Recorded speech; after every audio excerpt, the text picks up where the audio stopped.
para pemirsa TVRI Kalimantan Selatan yang saya banggakan dan umat Keuskupan Banjarmasin yang saya kasihi, kita bertemu lagi dalam acara siraman rohani. Dan pada saat ini saya mengambil tema tentang belajar dari keutamaan-keutamaan Bunda Maria. Sebelum kita memulai siraman rohani ini, mari kita terlebih dahulu untuk berdoa. Marilah kita berdoa dalam nama Bapa dan Putra dan Roh Kudus. Amin. Allah Bapa yang Maha Baik, kami bersyukur kepadamu atas kesempatan yang Kau berikan kepada kami. Kami ingin merenungkan makna dari kehidupan dan kehadiran Bunda Maria dalam gerejamu dan dalam hidup kami. Kami mohon hadirlah bersama kami, bukalah mata hati dan pikiran kami, agar kami sungguh-sungguh mengenal Bunda Maria, kami belajar dari Bundamu, dan juga menjadi inspirasi bagi kami dalam hidup dan pelayanan kami. Tuhan, semoga melalui Bunda Maria, Engkau juga menyampaikan segala harapan, segala cita-cita, dan doa dari hamba-hamba-Mu ini, demi Kristus Tuhan dan pengantara kami. Amin. Dalam nama Bapa dan Putra dan Roh Kudus. Amin. Baik para pemirsa TVRI Kalimantan Selatan yang saya banggakan, umat Keuskupan Banjarmasin yang saya kasihi. Saya mengambil tema ini tentang keutamaan-keutamaan Bunda Maria di dalam gereja Katolik ataupun juga di dalam kehidupan masing-masing. Tentu pertanyaannya, mengapa harus Bunda Maria? Ya, apakah tidak ada tokoh yang lain? Pada kesempatan ini saya ingin mengajak kita semua untuk mengenal sekilas tentang Bunda Maria. Bunda Maria adalah tokoh yang sangat besar, yang sangat berpengaruh di dalam gereja Katolik. Dan kedudukan Bunda Maria dalam gereja Katolik sangat amat dihargai, sangat amat dihormati.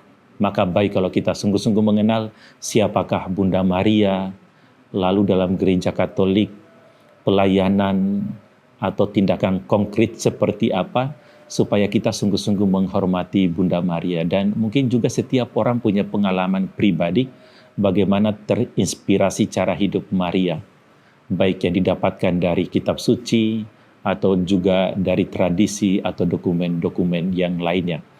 Sebelum kita masuk ke dalam pembahasan, saya ingin kita semua melihat dulu situasi Keuskupan Banjarmasin. Ya, di Keuskupan Banjarmasin itu terdiri dari 16 paroki. Ya, dari 16 paroki. Kalau di Kota Banjarmasin itu ada 3 paroki. Ya. Ada paroki Veteran, ada paroki Kelayan, dan ada paroki Katedral. Dan kalau kita melihat konteks yang di Banjarmasin ini, itu setiap gereja punya Gua Maria, ya. Punya Gua Maria. Di Veteran ada Gua Maria, di Katedral ada guanya yang bahkan sangat megah, di gereja Kelayan ada, di Veteran ada, dan begitu banyak umat itu datang mau berdoa, ya. Mau berdoa atau mungkin pengen sharing, cerita, menciptakan suasana yang hening di depan Bunda Maria. Dan kalau kita atau saudara-saudari kalau berkunjung ke rumah-rumah orang Katolik, biasanya entah di ruang tamu atau mungkin di sudut-sudut ruangan, biasanya juga ada patung Bunda Maria. Ini mau menunjukkan bahwa betapa Bunda Maria kehadirannya itu di dalam gereja Katolik dan di dalam pribadi setiap orang itu sangat amat berpengaruh, sangat menginspirasi. Maka kalau kita melihat di Banjarmasin, ya, selain 3 paroki, lalu kita ke arah Landasan Ulin. Di paroki Landasan Ulin di samping itu juga ada Gua Marianya. Gua Marianya, megah sekali. Dan kita ke paroki Peleihari. Paroki Peleihari itu bahkan sampai ada tamannya. Jadi ada tamannya, masuk ke dalam. dan juga paroki Sungai Danau dan paroki Sebamban, itu Gua Marianya baru atau rencana akan dibangun. Lalu arah ke Batu Licin ada pendopo Maria di dekat gereja. Lalu di Mandam ada Gua Maria besar dan bahkan nama parokinya itu Paroki Pencinta Damai Mandam. Lalu kalau arah ke Tanjung juga ada Gua Maria Ave Maria. Lalu di Paroki Surian ada tamannya begitu besar. Jadi hampir yang menjadi ciri khas setiap paroki itu ada Gua Maria. Karena memang banyak orang yang rindu untuk berdoa, untuk menyampaikan permohonan kepada Bunda Maria supaya menyampaikan kepada putranya. Dan selain itu juga, kalau saudara-saudari berjumpa dengan orang-orang Katolik itu ketika mau dibaptis itu ada nama lengkapnya. Dan ada nama lengkapnya itu banyak yang mengambil, untuk perempuan yang mengambil nama Maria. Mengapa mengambil nama Maria? Karena harapannya supaya pengen menjadi seperti Bunda Maria, menginspirasi banyak orang. Lalu yang laki-laki banyak yang mengambil nama Santo Yosef. Dan juga nama paroki di Paroki Kelayan itu paroki Hati yang Tak Bernodah Bunda Maria, atau juga nama-nama komunitas, nama-nama biara. Jadi sekali lagi peranan Bunda Maria itu sangat amat besar. Nanti dalam sharing selanjutnya saya akan bersharing. Kemudian yang segmen pertama kita akan masuk di dalam pertanyaan, kira-kira siapa toh Bunda Maria ini? Di dalam pembahasan tentang siapa Maria, tentu saya tidak menggunakan dokumen-dokumen atau semua ayat-ayat kitab suci yang sangat detail atau dari tradisi-tradisi, bukan, tetapi hanya sekilas tentang Bunda Maria supaya ada gambaran mengapa sampai umat Katolik itu memiliki penghormatan, penghargaan kepada Bunda Maria yang begitu besar. Ya, secara logika dalam kehidupan sehari-hari ya, kalau kita dikunjungi oleh misalkan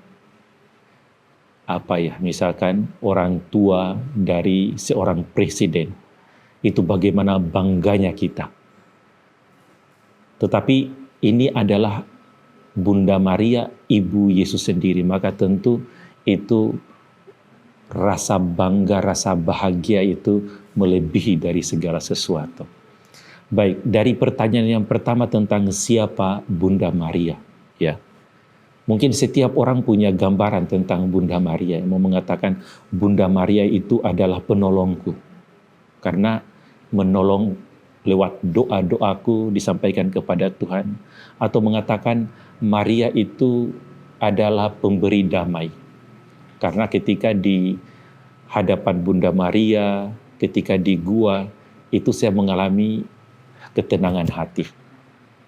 Atau apapun itu, setiap orang punya pengalaman pribadi, perjumpaan pribadi dengan Bunda Maria, sehingga apa yang saya katakan tentang Bunda Maria mungkin juga tidak mewakili hati dari saudara-saudari, tetapi paling minimal ini gambaran umum yang ada di dalam kitab suci. Yang pertama, Bunda Maria adalah anak dari Santo Yoakim dan Santa Ana. Ya, jadi kedua orang tua ini, mereka sampai berusia lanjut, mereka belum diberi anak. Atau Santa Ana ini dengan kata lain, dia mandul. Tetapi mereka ini adalah orang-orang yang sungguh beriman, yang sungguh percaya, dan tetap bermohon kepada Tuhan supaya diberikan anak. Dan benar, dalam perjalanan waktu Allah mengabulkan doa mereka. Jadi dalam usia masa tuanya, Santa Ana ini melahirkan Santa Maria yang kemudian menjadi Bunda Yesus. Dan di dalam kisah selanjutnya, karena ini adalah ungkapan syukur dari Santo Yoakim dan Santa Ana, sehingga kemudian mereka persembahkan di bait Allah lewat Nabi Zakaria. Ya. Jadi bagaimana dia umur mulai dari kecil sampai umur 13 tahun dikatakan sebelum ia tunangan, ia dibawa asuhan Nabi Zakaria. Itu kira-kira gambaran yang pertama, bahwa ternyata Santa Maria ini juga punya orang tua, ya, punya kehidupan sehari-hari, bagaimana ia dididik.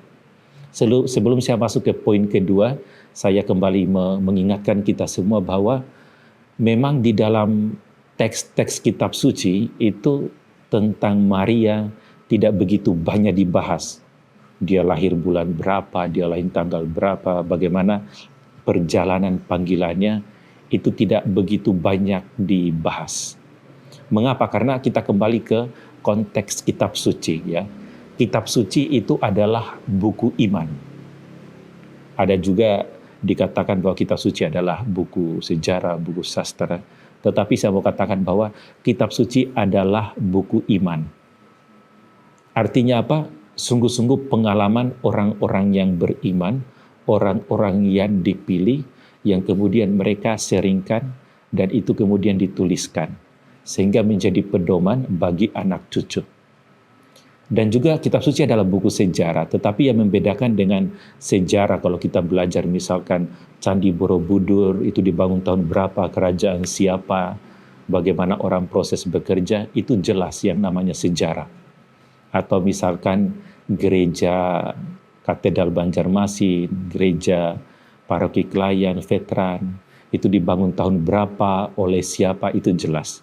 Tetapi di dalam teks-teks kitab suci, atau kitab suci dikatakan sebagai buku sejarah, itu tidak pertama-tama menampilkan urutan waktu, ya, tetapi mau mengatakan bahwa ada peristiwanya dan itu tidak dilepaskan dari peristiwa iman. Maka kalau ada pertanyaan, loh, kok Bunda Maria tidak dilahirkan tanggal berapa, di mana, itu tidak dikisahkan? Ya, memang tidak dikisahkan, tetapi ajaran gereja kita sungguh-sungguh percaya dan yakin, beriman bahwa itu adalah sebuah peristiwa yang sungguh-sungguh ada.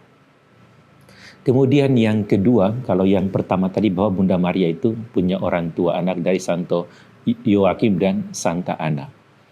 Yang kedua, Santa Maria itu adalah tunangan dari Santo Yusuf. Ya, tunangan.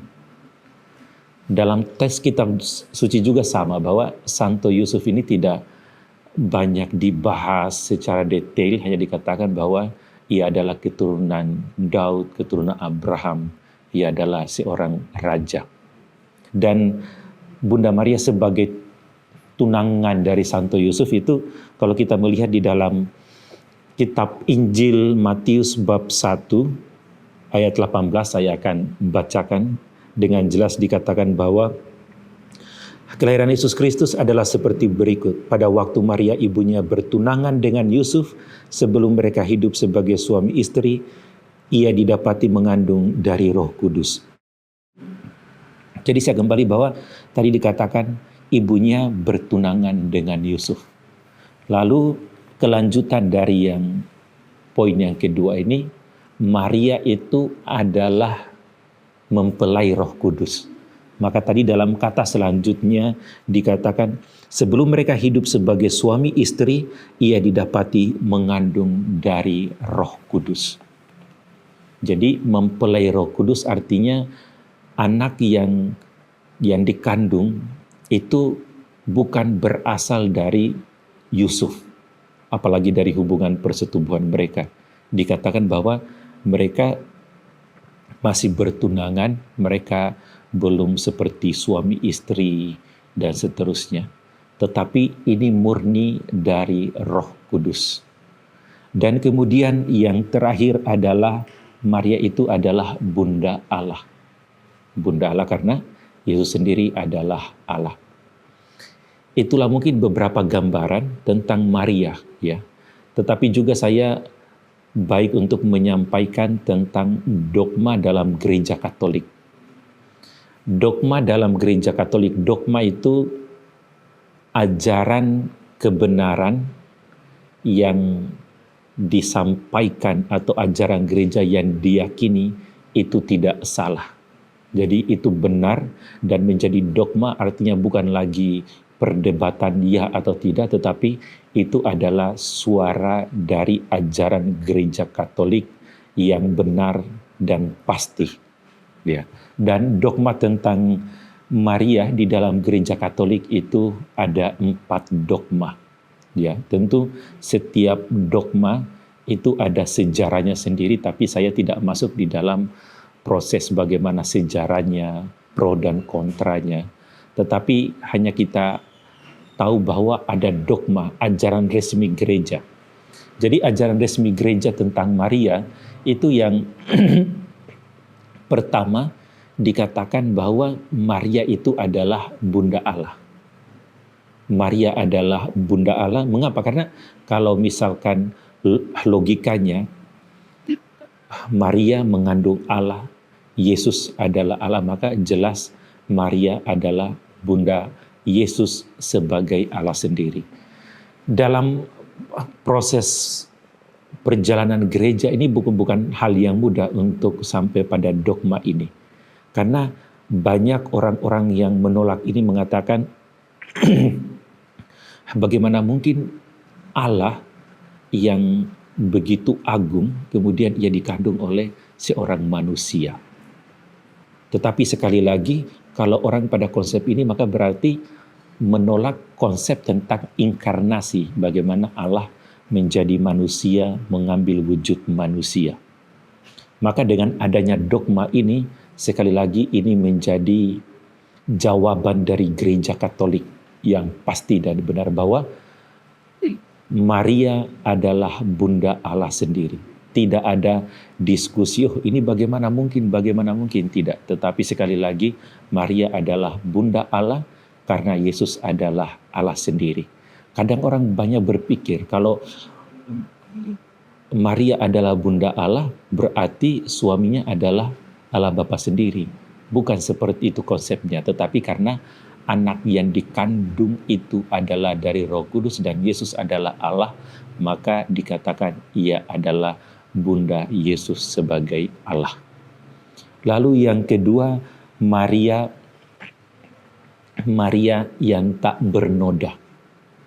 Ini juga kadang menjadi pertanyaan ya, pergulatan di antara umat yang mungkin kurang mengenal Bunda Maria. Bagaimana mungkin orang mengatakan bahwa Maria sebagai manusia pasti berdosa, tetapi kemudian bisa melahirkan Allah yang tidak berdosa. Jadi dalam ajaran gereja Katolik itu dengan sangat jelas dikatakan bahwa Maria itu memang sudah dipersiapkan. Dengan dipersiapkan itu maka sebenarnya Maria itu terbebas dari yang namanya dosa asal. Loh, kok mungkin? Kok bisa dia terbebas dari dosa asal? Sekali lagi, bagi Allah tidak ada yang mustahil. Dan itulah bagaimana cara Allah menyiapkan khusus untuk Bunda Maria supaya ia dipersiapkan untuk melahirkan Yesus sendiri sebagai Allah. Maka sekali lagi, Maria dibebas tugaskan atau dia terbebas dari yang namanya dosa asal.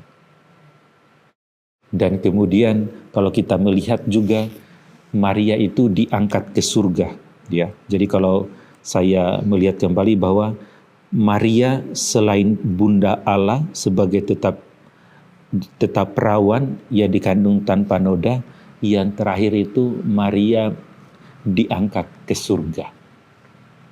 Ya, Maria diangkat ke surga. Jadi kalau kita membaca teks kitab suci, itu kita tidak akan dapat menemukan Maria itu meninggal tahun berapa, di mana kuburnya, dan seterusnya. Tetapi iman gereja Katolik sungguh-sungguh meyakini bahwa Maria itu dengan tubuhnya, dengan jiwa raganya, setelah ia mati, ia langsung diangkat ke surga.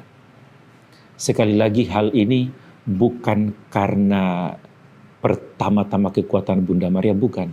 tetapi sekali lagi karena ganjarannya atas kebaikannya, kesiapsediaannya untuk mengambil bagian dalam karya Allah yang begitu besar. Maka segala sesuatunya ia diberikan ganjaran dan diangkat ke surga.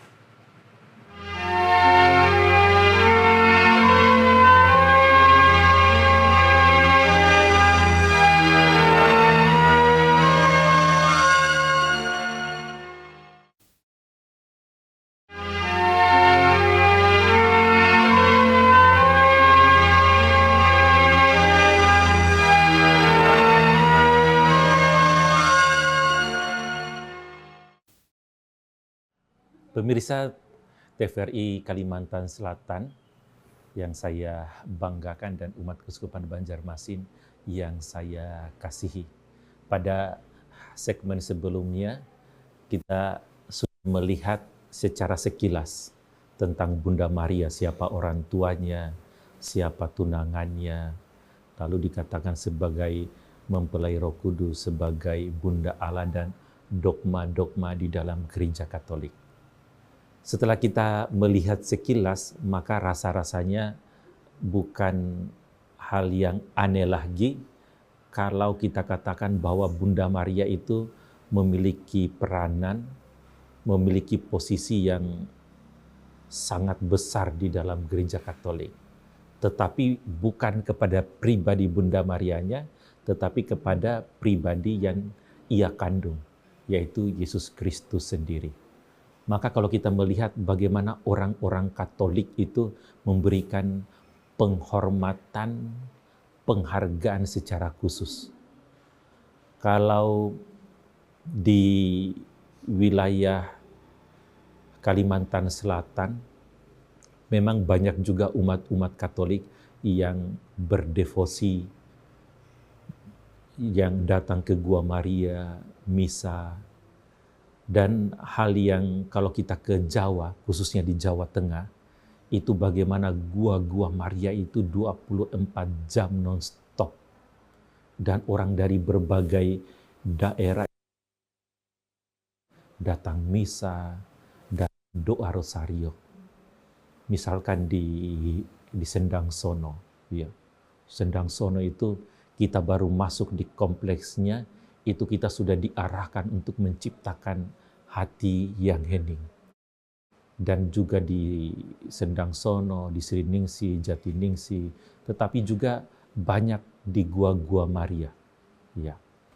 Kita melihat bagaimana antusias umat.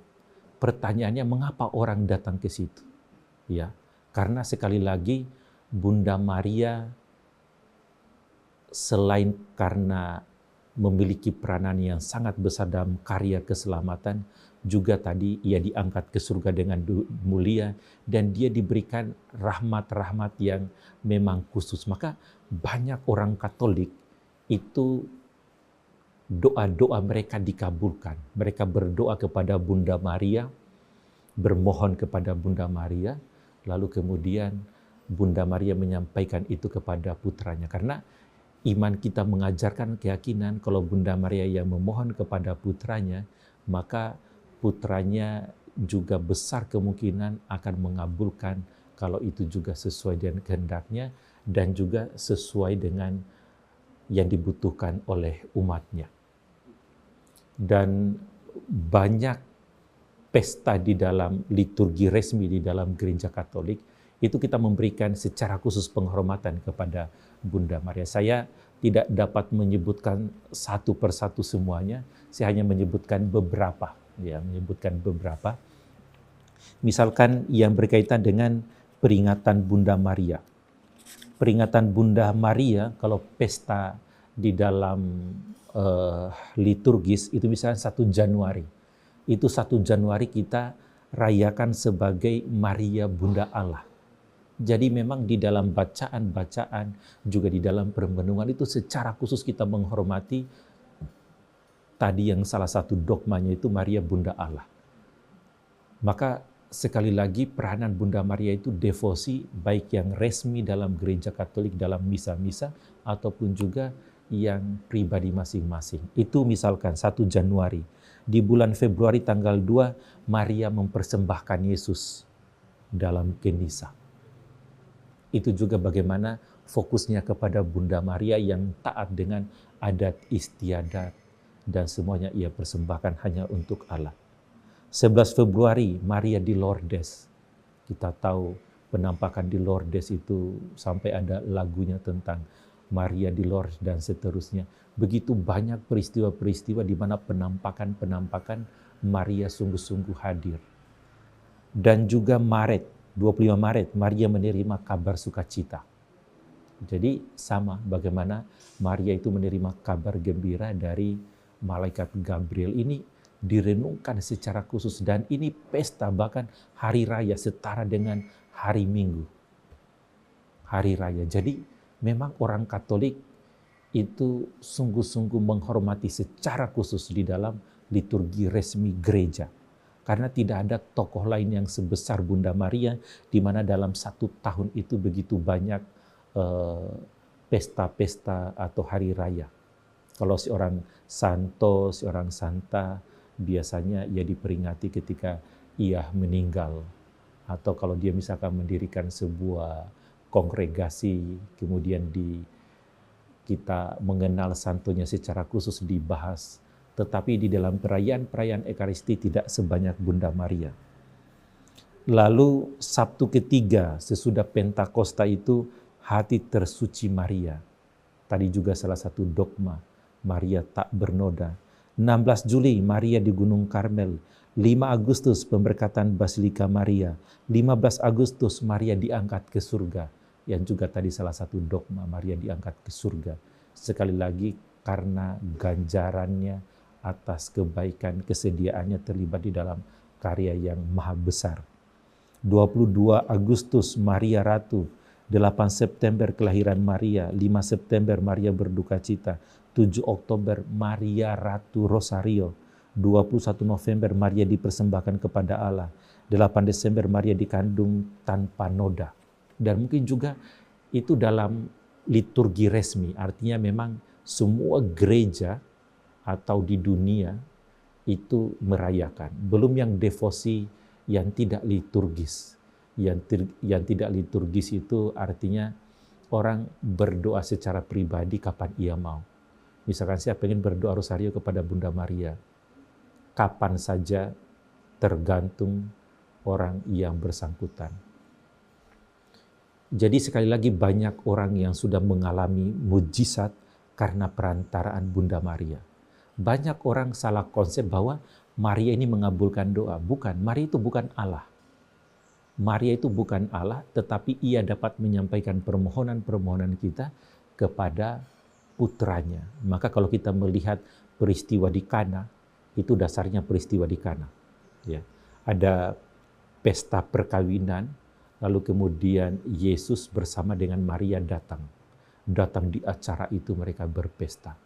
Dan ternyata apa yang terjadi di pesta itu, mereka kehabisan anggur. Dan anggur itu dalam pernikahan orang Yahudi, itu adalah syarat yang utama, yang sangat amat penting. Dan kemudian Maria itu meminta kepada para pelayanannya untuk mengisi tempayan tempat itu dengan air dan kemudian dibawa kepada Yesus. Dan kemudian disitulah bagaimana mujizat pertama Yesus mengubah air itu menjadi anggur. Ya. Yesus mengatakan waktuku belum tiba, tetapi karena ini permohonan ibu dan juga bagaimana ia melihat, oh ya, ini sungguh-sungguh sebuah kebutuhan bersama dan kemudian ia mengabulkan. Tapi Bunda Maria tidak memaksa Yesus. Dia hanya mengatakan kepada orang-orang yang datang, silakan bawa dan dengarkanlah, lakukanlah apa yang ia lakukan. Maka dengan atas dasar konsep itu kita juga percaya. Dan memang banyak orang mengalami kesembuhan, mengalami mujizat. Orang datang kepada Bunda Maria, dan kemudian itu dikabulkan. Jadi selain yang liturgi resmi, ada juga yang liturgi tidak resmi. tadi ada doa rosario, dan itu juga kalau kita membahas doa rosario itu tema tersendiri, bagaimana peranan Bunda Maria itu sangat amat besar. Maka dikatakan rosario Maria, perawan Maria. Ya. Dan di dalam gereja Katolik juga Maria itu diperingati, dihormati, dihargai secara khusus. Dalam 1 tahun itu ada 2 bulan. Ya, yang pertama itu pada bulan Mei. Pada bulan Mei itu dikatakan sebagai bulan Maria. Kalau di negara-negara Eropa yang punya 4 musim, bulan Mei itu biasanya musim sudah mulai bertunas, hidup, berkembang. Dan di negara-negara Eropa ini dijadikan sebagai bulan Maria. Karena mereka yakin, percaya dengan pertolongan Bunda Maria, mereka akan mengalami sungguh-sungguh kehidupan. Dan bagaimana cara orang menghargai Bunda Maria itu ya dengan caranya masing-masing. Tadi kalau saya mengatakan ada orang yang berdoa setiap hari, doa rosario, ada yang mengunjungi gua-gua Maria dimanapun atau kapanpun, ya. Itu yang pertama. Jadi pada bulan Mei itu orang-orang Katolik itu khusus untuk menghormati Bunda Maria. Apakah bulan-bulan yang lain kemudian tidak boleh? Tetap boleh. Ya, bahkan dianjurkan bukan hanya bulan Mei tetapi sepanjang tahun. Tapi memang khusus selama bulan Mei itu diberikan penghormatan khusus, maka ada ziarah-ziarah. Ya. Itu bulan Mei yang pertama. Yang kedua adalah bulan Oktober. Bulan Oktober itu adalah juga bulan Maria, dan secara khusus bersama dengan Bunda Maria itu merenungkan perjalanan hidup Yesus dengan doa rosario. Jadi bulan Oktober itu dikatakan sebagai bulan rosario. Pertanyaannya, mengapa ini dikatakan sebagai bulan rosario? Karena kalau kita melihat perjalanan waktu atau dari sisi sejarah pada tahun 1571, di mana di situ ada perang di Lepanto antara orang-orang Eropa yang beragama Kristen. Itu dari sisi jumlah pasukan mereka kalah dengan yang Turki. Jadi secara logika tidak mungkin lagi menang. Tetapi kemudian di bulan Oktober itu orang-orang Kristen satu Eropa itu mendoakan doa rosario, memohon kepada Bunda Maria. Dan apa yang terjadi bagi orang Kristen itu adalah sebuah mujizat. Meskipun dari sisi jumlah mereka kalah, tetapi dalam peperangan itu menang. Sehingga kemudian dalam perjalanannya, Paus Pius ke-12 itu menetapkannya sebagai bulan rosario, di mana kita sungguh-sungguh menghormati, menghargai Bunda Maria. Lalu apa yang menarik dari doa rosario dalam kaitannya dengan Bunda Maria? Ya. Karena semua orang Katolik itu pasti tahu tentang doa tentang rosario ini, ya. Ini rosario, dan orang banyak jenis rosario, tetapi rosario Santa Perawan Maria itu mau mengatakan bahwa doa rosario itu adalah permenungan Bunda Maria. Bagaimana kita diajak berdoa bersama dengan Bunda Maria untuk melihat perjalanan dengan hidup Yesus. Makanya ada 4 peristiwa. Peristiwa gembira, bagaimana Yesus itu atau Maria menerima kabar gembira. Lalu Yesus lahir sampai umur 12 tahun. Lalu peristiwa cahaya, Yesus mulai berkarya. Lalu peristiwa sedih, Yesus mulai dari menjalani perjalanan atau jalan salib sampai pada perjamuan terakhir, dan kemudian ada peristiwa mulia. Tadi bagaimana Yesus bangkit dari kematian. Maria di dalam 2 peristiwa terakhir itu, Maria itu diangkat ke surga dengan mulia, dimahkotai. Sekali lagi, doa rosario itu tidak dapat dipisahkan dari Bunda Maria yang sungguh-sungguh mengajak orang-orang Katolik atau semua bagaimana melihat Yesus itu bukan hanya dari satu sudut atau dari satu sisi saja. Kalau kita melihat Yesus hanya dari sudut pandang peristiwa sedih, maka ya kita juga mungkin akan mengalami kesedihan. Tetapi kalau kita melihat Yesus dari peristiwa gembira, bahwa dalam hidup ini, karena itu sebenarnya perjalanan hidup kita. Ada peristiwa sedih, ada peristiwa gembira, ada peristiwa mulia di mana campur tangan Allah itu sungguh-sungguh hadir dalam diri kita. Ada peristiwa cahaya, saatnya kita bekerja. Maka perjalanan hidup Rosario itu tidak dapat dipisahkan dari 4 peristiwa ya. Maka kalau kita hari ini mungkin saudara-saudari semua ada mengalami peristiwa sedih, penuh dengan perjuangan, tantangan, tidak perlu takut. Masih ada peristiwa mulia. Bahwa Allah itu hadir, Allah itu menyelamatkan, dan sebenarnya melalui peristiwa itu Allah hadir dalam kehidupan kita sehari-hari.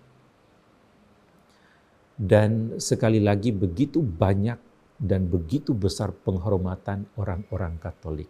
Ya, maka kalau kita melihat orang-orang Katolik, itu ada doa juga secara khusus untuk Bunda Maria. Kalau kita merenungkan kata-kata doa Salam Maria, maka itu kata-kata yang menunjukkan bagaimana keterlibatan Allah di dalam karya keselamatan itu. Doanya, Salam Maria, penuh rahmat Tuhan sertamu, terpujilah engkau di antara wanita dan terpujilah buah tubuhmu Yesus. Santa Maria Bunda Allah, doakanlah kami yang berdosa ini sekarang dan waktu kami mati. Amin.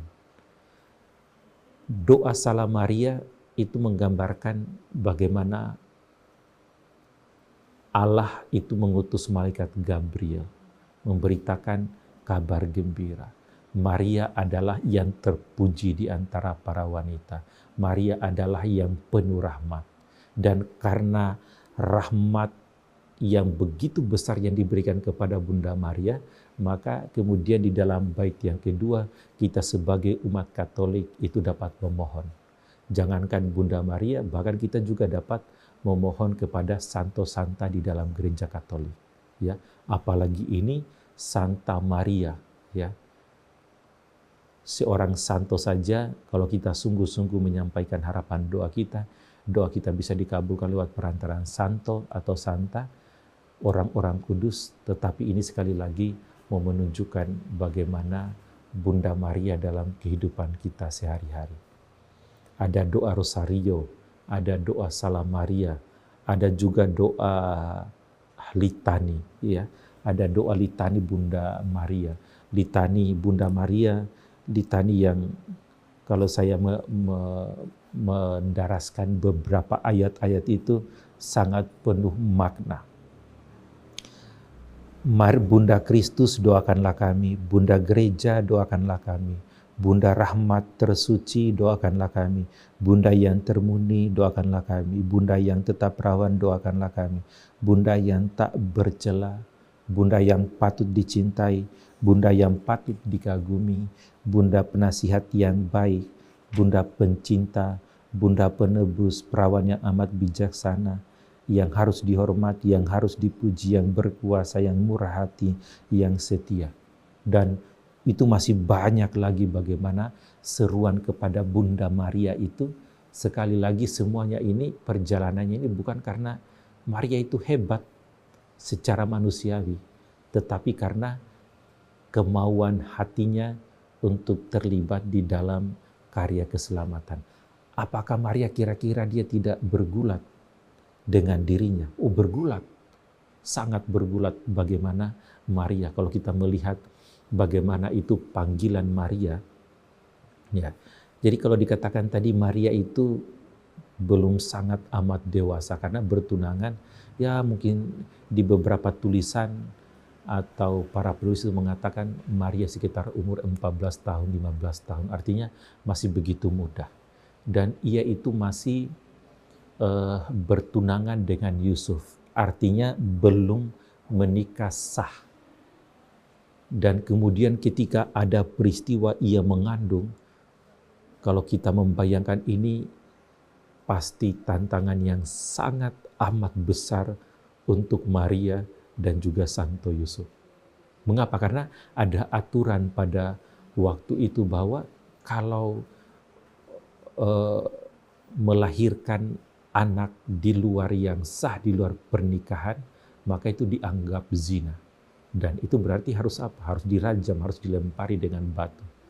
Tetapi sekali lagi, Maria bagaimana mengatasi semuanya ini dengan hati yang tenang, tetapi juga penuh dengan pergulatan. Pasti pergulatan. Dan menarik ketika komunikasi dialog dengan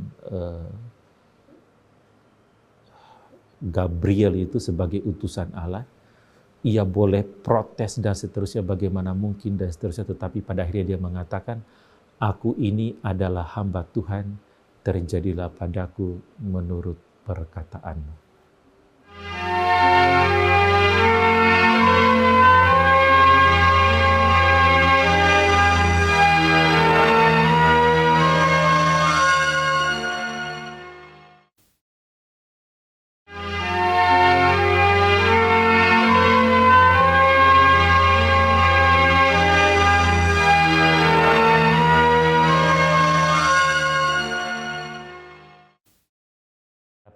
Pemirsa TVRI Kalimantan Selatan yang saya banggakan, umat Keuskupan Banjarmasin yang saya kasihi. Di dalam segmen yang pertama, sekali lagi kita melihat siapakah Bunda Maria itu sekilas. Ya. Lalu yang kedua pertanyaan, mengapa orang-orang Katolik begitu mengagumi Bunda Maria? Dan saya sudah mengatakan bagaimana posisinya tadi berkaitan dengan yang pertama. Karena kemauannya, keterbukaan hatinya, mau terlibat di dalam karya keselamatan dan mau menjadi ibu Yesus. Kemudian karena ini ia diberikan ganjaran yang sangat amat besar. Dimahkotai di surga, diangkat ke surga. Apalagi menyampaikan doa-doa kita untuk menyampaikan kepada putranya dengan hati yang tulus, yang murni. Begitu banyak orang Katolik itu mengalami disembuhkan, mengalami diselamatkan, diberikan sukacita dan kedamaian abadi yang sungguh-sungguh tenang, yang berasal dari Allah sendiri. Lalu sekarang kita mau melihat apa yang menarik. Setiap orang tentu punya pengalaman apa yang menarik dari Bunda Maria. Ya. Di awal saya mengatakan, mungkin ada yang mengatakan Maria adalah penolongku. Ya, karena punya pengalaman bagaimana ditolong. Maria adalah pemberi damai karena ketika ada kegelisahan berdoa lalu kemudian diberikan kedamaian. Maria adalah petunjuk hidupku ketika mengalami suatu kesulitan berdoa lalu kemudian diberikan hati yang bijaksana, diarahkan apa yang harus dilakukan. Sekarang ini kita melihat belajar dari kitab suci apa yang harus kita pelajari dari Bunda Maria. Yang pertama saya sudah katakan tadi ketika dialog dengan Gabriel bahwa dia harus mengandung dengan usia yang masih muda dan bagaimana tantangannya berhadapan dengan orang-orang Yahudi. Ia mengatakan terakhirnya, aku ini adalah hamba Tuhan, terjadilah padaku menurut perkataanmu itu. Dan kata-kata ini juga banyak dikutip oleh para imam atau para suster ketika tabisan atau kau, di mana itu menjadi istilahnya moto panggilan, menjadi inspirasi yang terus direnungkan di dalam proses perjalanan panggilan. Maka apa yang harus kita pelajari? Saya sendiri pelajari bahwa ya, memang akan ada tantangan, bahkan penderitaan sekalipun. Tetapi kemauan Bunda Maria untuk menyampaikan kepada Allah sendiri bahwa inilah aku, utuslah aku, ia kemudian diberikan ganjaran yang sangat besar. Dan kita tahu perjalanan hidup Maria selalu diberkati oleh Allah sendiri. Diberkati bukan berarti tidak ada penderitaan, tidak ada cobaan, tidak ada tantangan, selalu ada. Tetapi bagaimana cara menanggapinya dan tetap setia kepada Allah sendiri. Itu yang peristiwa yang pertama. Lalu peristiwa yang kedua, bagaimana ketika usia 12 tahun, Maria bersama dengan Yesus itu perjalanan ke Yerusalem. Dan kemudian Yesus itu dikatakan dalam kitab suci hilang di tengah jalan karena bersama kelompok yang lain. Ketika mereka kembali ke Yerusalem, ia didapatinya sedang bercakap-cakap dengan orang-orang ahli Taurat, para pemimpin agama. Dan kemudian ketika Bunda Maria mengatakan, "Mengapa engkau melakukan ini?" Karena secara manusiawi itu perjalanan beberapa hari. Capek untuk mencari dia, tetapi kemudian Yesus mengatakan, "Apakah engkau tidak tahu bahwa aku harus berada di rumah Bapakku? Aku harus mewartakan kabar gembira." Dan tentu dalam posisi ini, Bunda Maria dan Santo Yusuf pun juga, Bunda Maria hanya dikatakan, ia merenungkan semua ini di dalam hatinya. Artinya apa? Banyak kejadian-kejadian dalam hidup kita yang mungkin kita juga belum begitu pahami apa maknanya sekarang ini. Ya. Untuk apa saya melakukan ini? Untuk apa ada tantangan ini, ada peristiwa ini, ada penderitaan ini? Karena tidak selamanya itu selalu menjadi buruk. Tetapi justru itu diberikan oleh Allah untuk menjadi tantangan. Supaya iman kita itu menjadi naik kelas. Dan kata-kata Maria bahwa ia merenungkan segala sesuatunya itu, segala perkara di dalam hatinya, itu mau mengajak kita semua bahwa mari kita menciptakan hati yang hening. Karena hanya dengan hati yang hening itu kita bisa sungguh-sungguh berdialog dengan Allah. Allah tinggal di dalam hati, di dalam bait kita yang paling dalam, hanya dengan keheningan. Maka Maria sekali lagi mengajarkan bagaimana mengatasi masalah itu dengan sungguh-sungguh menciptakan hati yang hening, pikiran yang bijaksana untuk tidak tergesa-gesa dalam mengambil keputusan apalagi berkonflik. Itu yang kedua. Lalu yang ketiga, kita diajak bagaimana untuk menjadi sarana untuk orang lain. Tadi saya sudah katakan bagaimana peristiwa di Kana. Maria hadir untuk menjembatani orang-orang yang kehabisan anggur. Ia datang, ia mengatakan, "Datanglah kepada dia. Dengarkanlah dan lakukanlah apa yang ia katakan kepada kalian." Dan benar. Jadi posisi Bunda Maria pada peristiwa ini menjadi perantara. Ya. Kadang ya ternyata hidup kita juga kadang demikian ya. Kita dicintai oleh Allah, kita diberikan rahmat yang cukup, hidup kita selalu disertai oleh Allah, maka bagaimana cara kita menanggapinya? Ya hanya dengan cara, mari hidup kita menjadi sarana kebaikan untuk orang lain. Dan menjadi sarana ini tentu juga punya tantangan tersendiri. Ya. Bukan berarti mudah, tetapi sekali lagi kembali ke yang pertama, apapun tantangannya, kalau kita tetap setia, kita tetap mengandalkan Allah, yakin dan percaya, Allah akan memberikan rahmat yang cukup bagi kita untuk bekerja sama seperti Maria, bekerja sama dengan Allah Bapa, dengan Allah Putra, dan Allah Roh Kudus. Dan kemudian Maria, poin berikutnya itu menjadi ibu. Ya. Dalam Kisah Para Rasul, ketika Yesus kemudian ia bangkit menampakkan diri, selalu dikatakan bagaimana para murid itu berkumpul di satu ruangan bersama dengan Bunda Maria.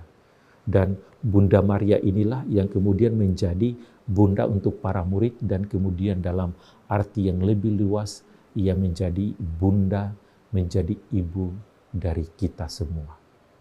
Maka bagaimana kita menyadari bahwa kalau kita punya ibu, kita ini sebagai anak, maka bagaimana kita mau berlaku seperti anak yang sungguh-sungguh disayangi oleh sesama dan tentu dicintai oleh semua orang.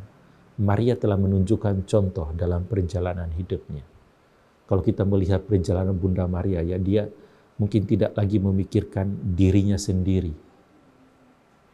Apa yang harus saya lakukan, apa kepentingan saya, apa yang saya dapat, tapi semata-mata hanya karena demi keselamatan orang lain.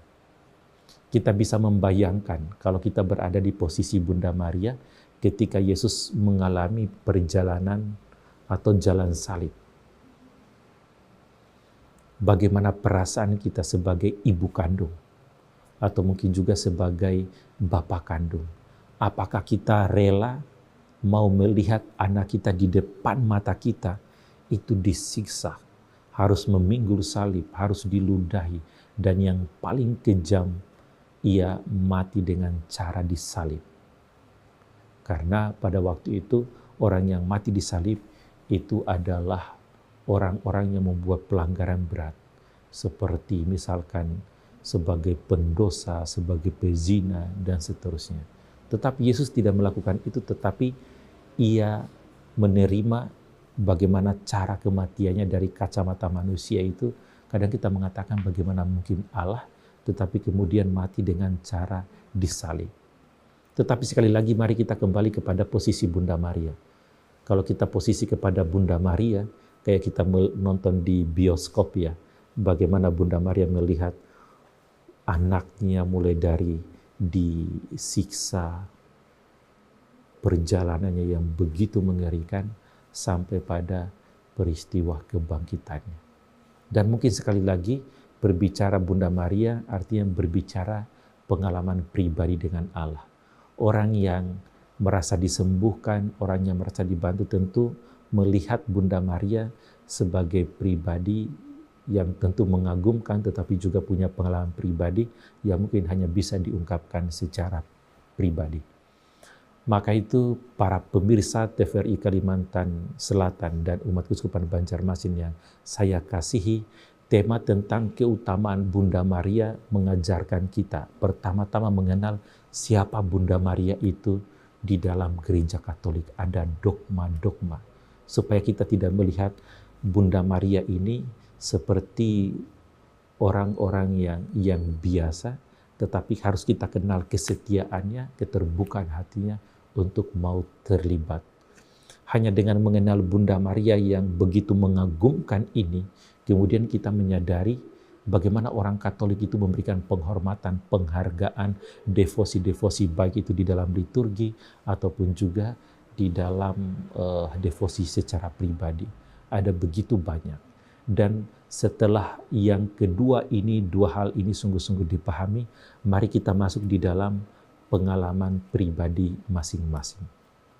Kalau kita tidak memiliki pengalaman pribadi perjumpaan dengan Allah, perjumpaan dengan Bunda Maria, maka bisa jadi kita orang yang hanya melihat Bunda Maria atau melihat orang-orang yang berdoa kepada Bunda Maria itu hanya melihat dari sisi luarnya. Maka kita akan mudah untuk menyalahkan, akan mudah untuk memprotes, artinya kayak seperti istilahnya polisi dalam liturgi. Maka sekali lagi, mari kita menyadari bahwa Bunda Maria itu sangat amat berjasa dalam perjalanan hidup gereja. Dan ajakannya, mari kita sungguh-sungguh selalu menghormati Bunda Maria. Maka di rumah-rumah, ya saudara-saudariku yang terkasih, mari kita selalu menghormati Bunda Maria. Salah satunya ya misalkan dengan adanya patung, ya, ada patung Bunda Maria. Dan patung Bunda Maria ini ada begitu banyak jenis karena juga sangat dipengaruhi oleh peristiwa yang terjadi. Misalkan patung yang di samping saya ini dari peristiwa bagaimana Santa Katarina itu devosinya kepada Bunda Maria dikabulkan dan seterusnya. Kalau di Indonesia yang terkenal sekarang itu patungnya kalau tidak salah namanya Maria segala suku bangsa. Ya, bagaimana ada kemudian mahkotanya dan dengan seperti yang di samping sangat terbuka untuk menerima siapapun yang datang. Maka saudara-saudariku yang terkasih dalam Tuhan, semoga dengan pengenalan kita kepada Bunda Maria yang memiliki rahmat yang luar biasa, juga memberikan kita kemampuan untuk semakin menghormatinya, menghargainya lewat pengalaman-pengalaman pribadi kita setiap hari. Hanya dengan demikian kita semakin memuji dan memuliakan Allah lewat pribadi perawan Maria. Tuhan memberkati kita semua.